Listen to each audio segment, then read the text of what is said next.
pinangunahan nga ni PNP Chief Jose Melencio Nartates Jr. at Bulacan Governor Daniel Fernando ang ocular inspection dito sa mga tindahan sa Bocaue, Bulacan.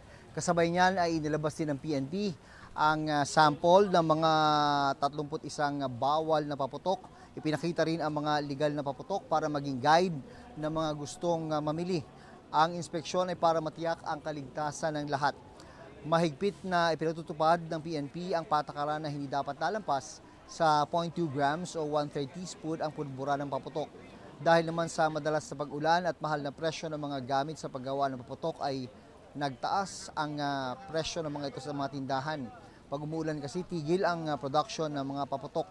Halimbawa na lang ang ordinary quitties na nasa 5 pesos lang noong Oktubre ay naglalaro na ngayon sa pagitan ng 9 pesos and 10 pesos kada isa.